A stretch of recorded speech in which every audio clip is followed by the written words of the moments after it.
चलिए सेशन की शुरुआत करते हैं। आज हमारा टॉपिक मैंने आपको बताया था ज्योमेट्री में। आज हम कॉन्ग्रुएंसी एंड सिमिलैरिटी पढ़ेंगे। ठीक है।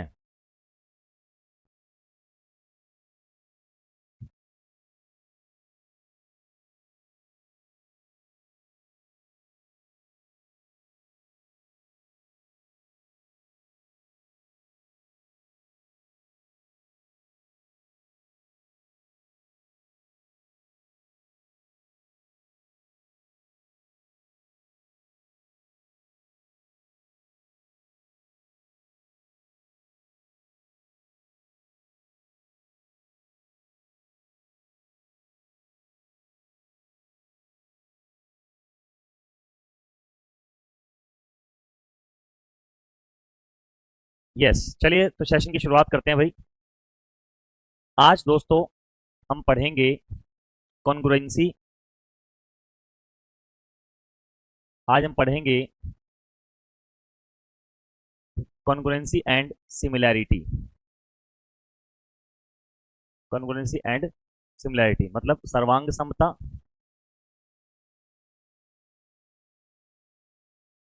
तथा समरूपता।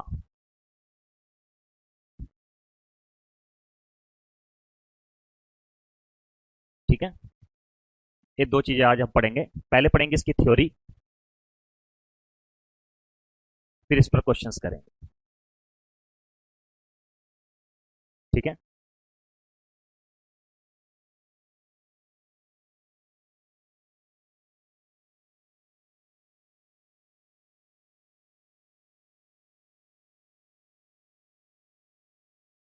चलिए तो पहले हम थ्योरी पढ़ते हैं। पहले हम पढ़ते हैं कॉन्ग्रुएंसी।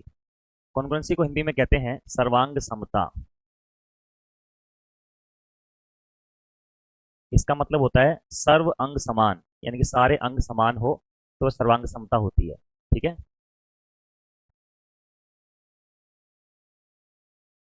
हम्म,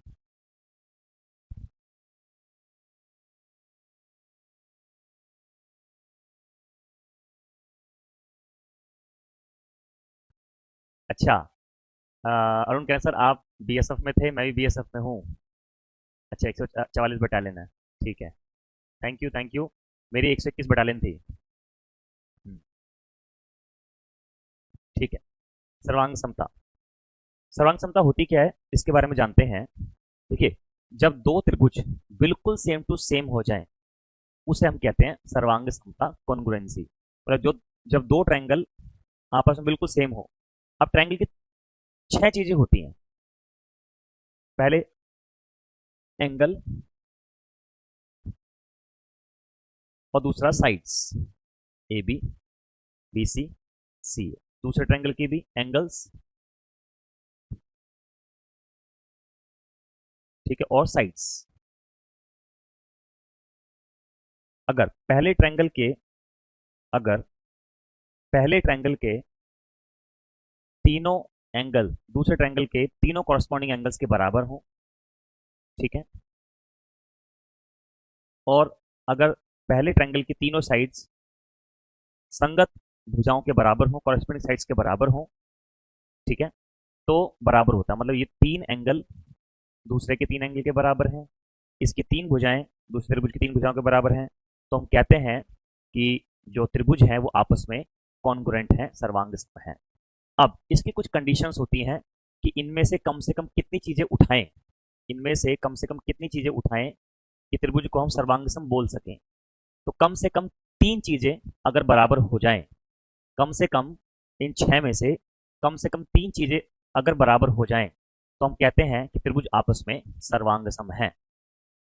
लेकिन ये ध्यान रहे, तीन चीजों में कम से कम एक भुजा का होना अनिवार्य है। कम से कम एक भुजा का होना अनिवार्य है। ठीक है। कम से कम एक भुजा का होना अनिवार्य है। तो उसकी कुछ कंडीशंस होती हैं, उस पर हम लोग डिस्कस अभी करते हैं। आप लोग इसको बना लीजिए।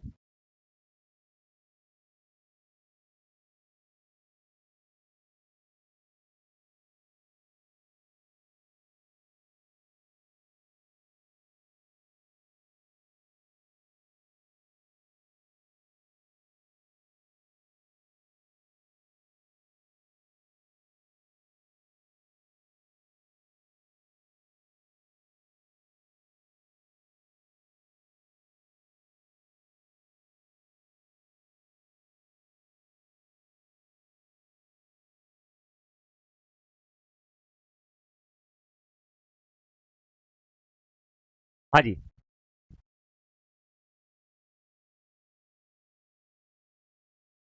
मानसी कह रहे हैं कि एंगल एंगल एंगल कॉन्ग्रुएंसी क्यों नहीं है सर, एक्सप्लेन करो। मैंने तो पहले ही से एक्सप्लेन कर दिया। मैंने कहा ना, एंगल एंगल एंगल सिमिलैरिटी होती है, कॉन्ग्रुएंसी नहीं होती। कॉन्ग्रुएंसी के लिए एक भुजा का बराबर होना अनिवार्य है ना? ये तो मैंने पहले ही क्लियर कर दिया था आपको। ठीक है, तो कॉन्ग्रुएंसी के बारे में पढ़ते हैं। पहली कॉन्ग्रुएंसी का रूल है साइड साइड साइड, भुजा भुजा भुजा।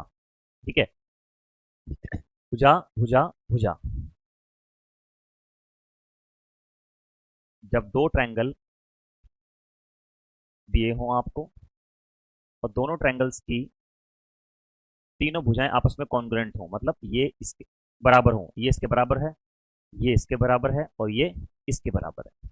तीनों भुजाएं कॉरस्पॉन्डिंग साइड्स के बराबर हों, तो दो ट्रायंगल आपस में कॉन्ग्रुएंट होते हैं। ठीक है।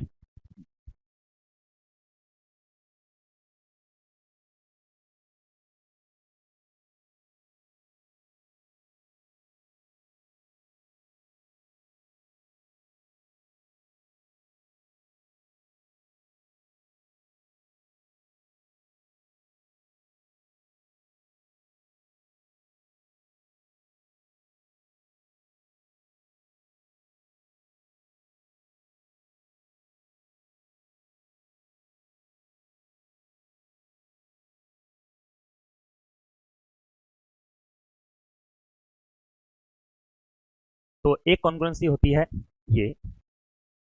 ठीक है। हाँ, ऐसा होता क्यों है मान सिंह? जब सिमिलैरिटी आपको समझाएंगे ना, तब समझ में आ जाएगा। ठीक। एक होती है साइड एंगल साइड, यानी कि ये होती है भुजा भुजा भुजा, समरूपता। और एक होती है भुजा कोण भुजा, समरूपता। ठीक है। यानी कि जब दो ट्रायंगल आपको दिए गए हैं, उनकी दो कॉरस्पॉन्डिंग साइड्स आपस में बराबर है, और उनके बीच का एंगल बराबर है, तो उसे हम कहते हैं कि दोनों ट्रायंगल आपस में कॉन्ग्रुएंट हैं, यानी कि सर्वांग सम है। एक होती है एंगल साइड एंगल, यानी कि कोण भुजा कोण। एक होती है एंगल साइड एंगल, यानी कि कोण भुजा कोण।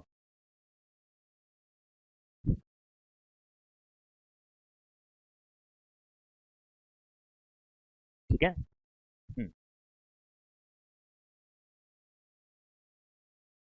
मानसिंह बस थोड़ा सा रुक जाओ, बताते हैं। A B C D E F, तो कोई भी दो एंगल करस्पॉन्डिंग बराबर हो, और उनके बीच की एक भुजा बराबर हो, तो हम कहते हैं कि ये दोनों ट्रायंगल आपस में कॉन्ग्रुएंट हो जाएंगे। यानी कि कोण भुजा कोण, समरूपता। ठीक है।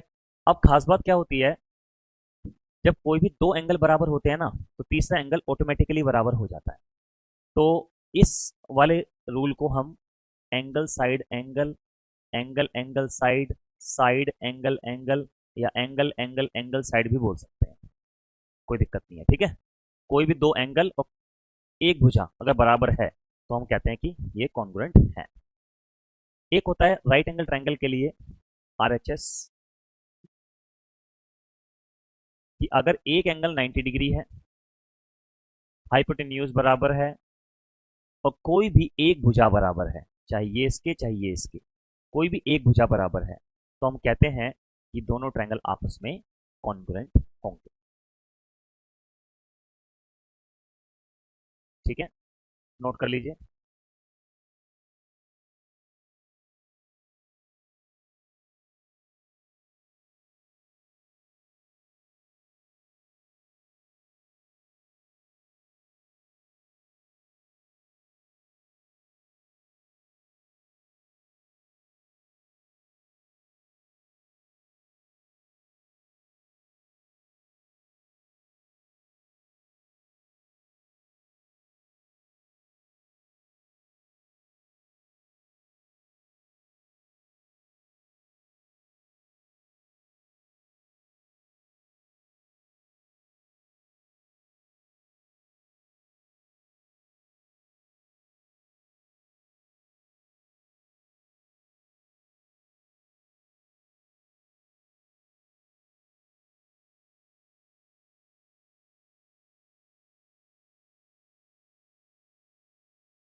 हाँ अखिला वो हो जाएगा आज। ठीक है। हाँ वो अभी क्वेश्चंस कराएंगे मान सिंह। ठीक है। अब बात करते हैं सिमिलैरिटी की, यानी कि समरूपता की। अब समरूपता की बात करते हैं। पहले आप मुझे कमेंट करके बताइए कि समरूपता होता क्या है, सिमिलैरिटी होता क्या है।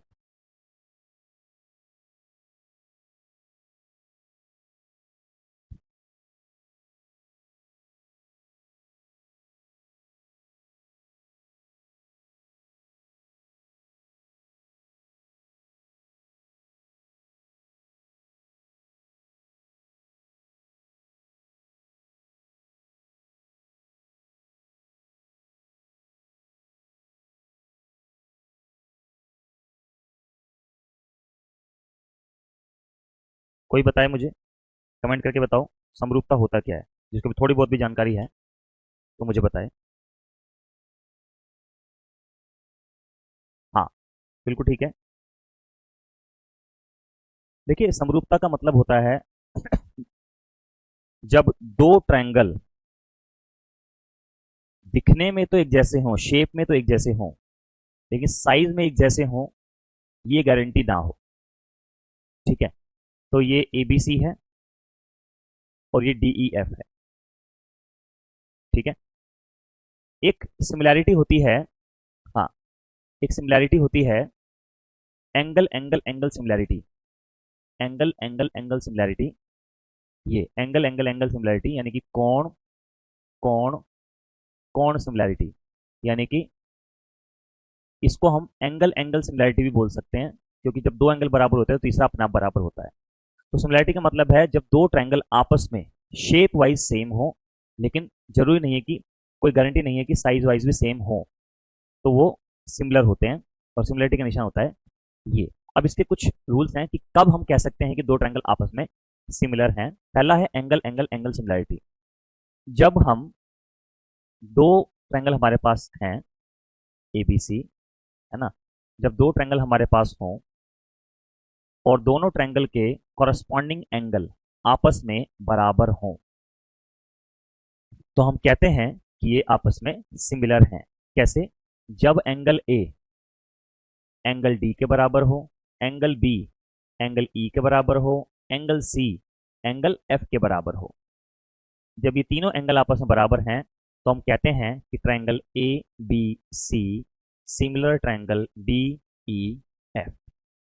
ठीक है। और सिमिलर होने से क्या होता है, सिमिलर होने से क्या होता है कि सभी जो कॉरेस्पॉन्डिंग साइड्स होती हैं उनके रेशो समान हो जाते हैं। जैसे ए बी बटे डी ई बराबर बी सी बटे ई एफ बराबर सी ए बटे एफ टी।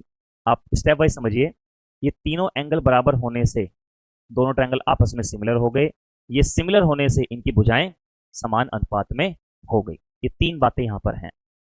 ये होने से ये हुआ, ये होने से ये हुआ। क्लियर है सभी को? डन है जी, नोट कर लीजिए।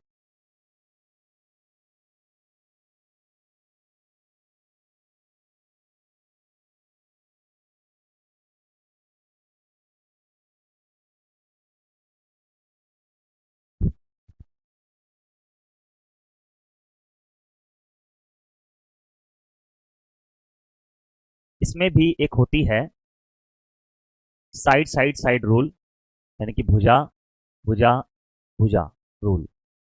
जैसे दो ट्रायंगल आपको दिए गए हैं ए बी सी और डी ई एफ। अगर ए बी का डी ई से रेशो और बी सी का ई एफ से रेशो और सी ए का एफ डी से रेशो बराबर है, अगर तीनों भुजाओं का अनुपात बराबर है, तीनों भुजाओं का अनुपात अगर बराबर है, तो दोनों ट्रायंगल आपस में सिमिलर होंगे। दोनों ट्रायंगल आपस में सिमिलर होंगे। ठीक है। और सिमिलर होने की वजह से इनके एंगल, कॉरस्पॉन्डिंग एंगल्स आपस में बराबर हो जाएंगे। इनके कॉरस्पॉन्डिंग एंगल्स आपस में बराबर हो जाएंगे। ठीक है, इनके कॉरस्पॉन्डिंग एंगल्स आपस में बराबर हो जाएंगे। तो क्या हुआ, जब ये रेशो बराबर हो गया, ठीक है, जब ये रेशो बराबर हो गया तो ये सिमिलर हो गए, तो फिर ये एंगल बराबर हो गए। ठीक है, होती है भुजा भुजा भुजा समरूपता।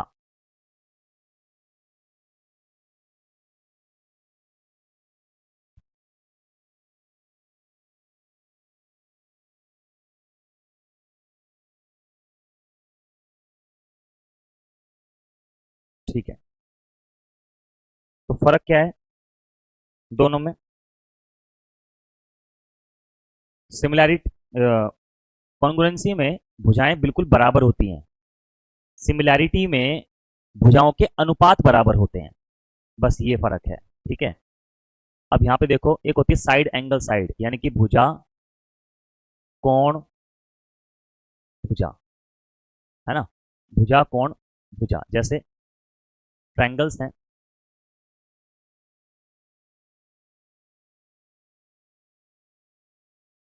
जैसे ट्रायंगल्स हैं, ठीक है, दो, इनकी दो भुजाओं का अनुपात बराबर है। जैसे मान लीजिए ए बी और डी ई, ठीक है, और ए सी और डी एफ, तथा इनके बीच का कोई एक, इनके बीच का एंगल बराबर है, तो इस स्थिति में हम कह सकते हैं कि त्रिभुज ए बी सी सिमिलर है त्रिभुज डी ई एफ के। और इसी वजह से अब तीनों भुजाओं के अनुपात क्या होंगे, बराबर हो जाएंगे, है ना। तो यानी कि इसी वजह से A B upon A B upon D E बराबर होगा B C upon E F बराबर होगा C A upon F D के। ठीक है, डन।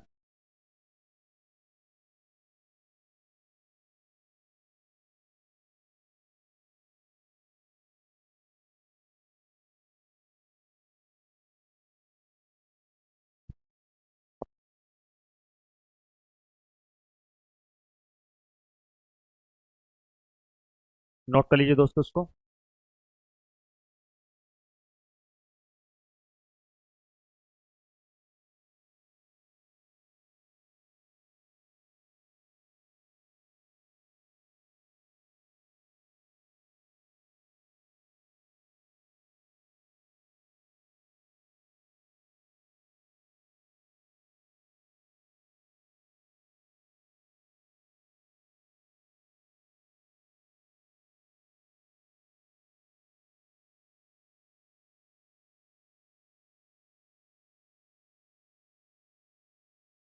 तो इस स्थिति में हम कहते हैं कि जो ट्रायंगल हैं वो आपस में क्या है, सिमिलर हैं।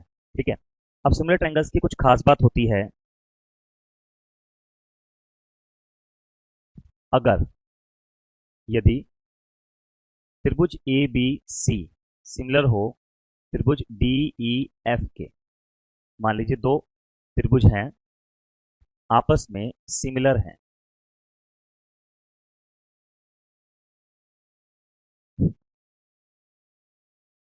आपस में सिमिलर हैं,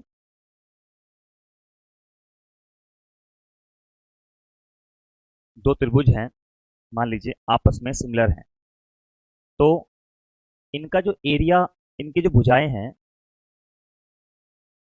इनकी जो भुजाएं हैं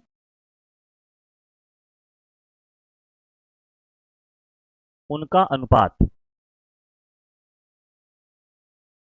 उनका कॉरस्पॉन्डिंग रेशियो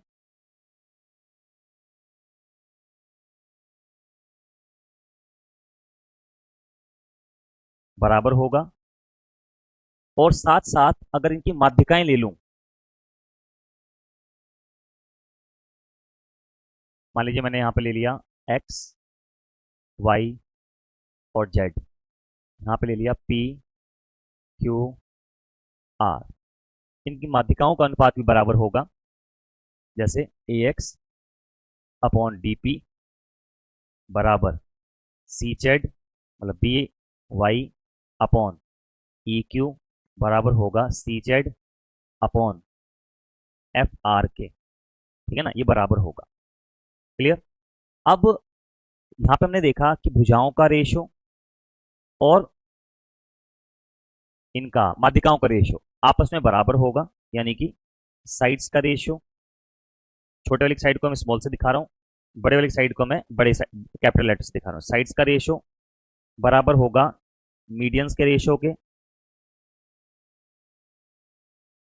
ये बराबर होगा एंगल बाइसेक्टर के रेशो से, एंगल बाइसेक्टर के रेशो के, हिंदी में भी लिख दूंगा अभी, एंगल बाइसेक्टर के रेशो से बराबर होगा। ये बराबर होगा ऑल्टीट्यूड से, ऑल्टीट्यूड का रेशियो बराबर होगा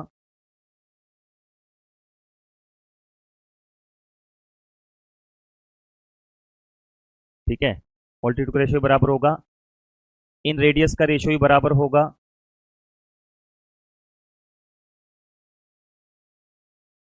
ठीक है, सरकम रेडियस का रेशियो भी बराबर होगा,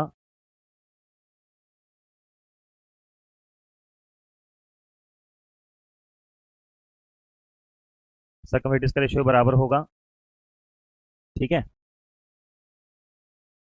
और मतलब कहने का यह है जितनी भी चीजें होती है ना वन डायमेंशनल, सबका रेशियो यहाँ पर बराबर होता है, ठीक है।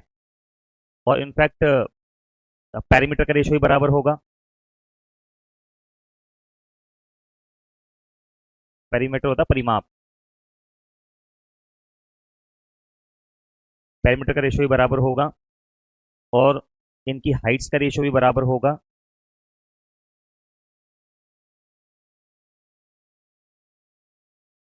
इनके हाइट्स का रेशियो भी बराबर होगा, और इनके एरिया का स्क्वायर रूट बराबर होगा, इनके एरिया का स्क्वायर रूट बराबर होगा, ठीक है। सारी चीजें बराबर होती हैं।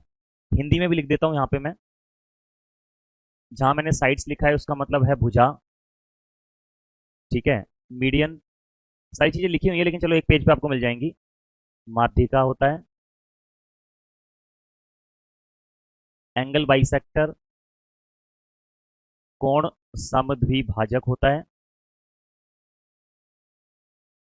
ठीक है, और ऑल्टीट्यूड शीर्ष लंब होता है,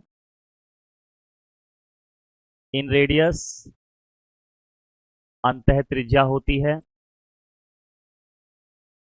ठीक है, सरकम रेडियस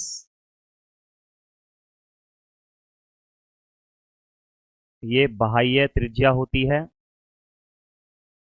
ठीक है, और पेरीमीटर परिमाप होता है, और हाइट ऊंचाई होती है, और एरिया क्षेत्रफल होता है। तो ये हिंदी इंग्लिश दोनों में लिख दिया है, ठीक है। एक सिमिलर होने से इतनी सारी चीजें हो जाती हैं, एक बार आप नोट कर लीजिए।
देखिए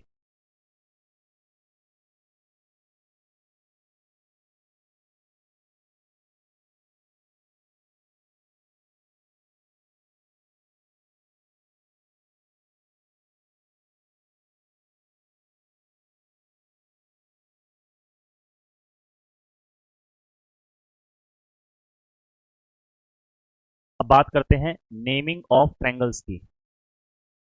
नेमिंग ऑफ ट्रायंगल मतलब त्रिभुज का नामकरण।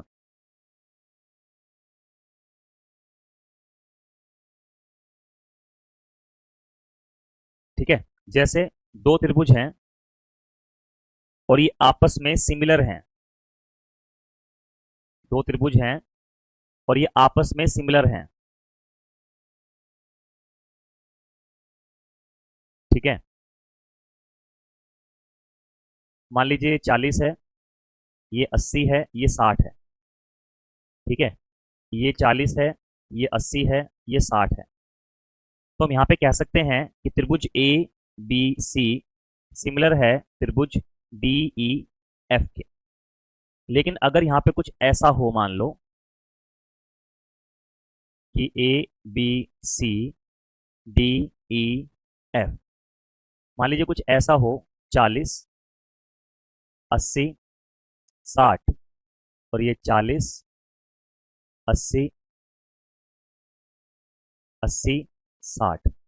अब तीनों एंगल के बराबर हैं, लेकिन आप लिख रहे हो triangle A B C similar triangle D E F. ये बिल्कुल गलत है, क्योंकि कॉरस्पॉन्डिंग एंगल को कॉरस्पॉन्डिंग एंगल के बराबर करना है। मतलब ए एंगल बी के बराबर है,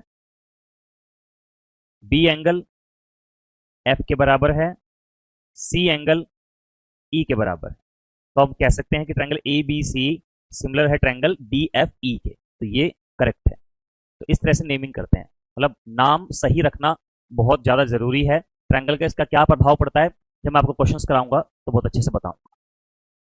ठीक है, आज ऐसा करते हैं, अभी मैंने थ्योरी बताई है, इसके बाद में हमें क्वेश्चंस करने हैं। क्वेश्चंस अच्छे से तब कर पाएंगे अब जब आप थ्योरी अच्छे से आपको ध्यान हो। तो ऐसा करते हैं, आज एक एक्स्ट्रा क्लास लेंगे शाम को। आई थिंक 4 बजे का स्लॉट आपका खाली होता है, तो इवनिंग में मैं आज एक एक्स्ट्रा क्लास लगवाता हूँ आपकी। ठीक है, अभी आप दिन में थ्योरी पढ़ लो अच्छे से, शाम को फिर हम इस पर बेस क्वेश्चंस करेंगे। ठीक है, चलो आज के लिए फिर इतना ही काफ़ी है, मिलते हैं नेक्स्ट क्लास में। अभी फिलहाल छोड़ते हैं क्लास को, शाम को पढ़ाएंगे फिर एक्स्ट्रा। ठीक है, थैंक यू, जय हिंद।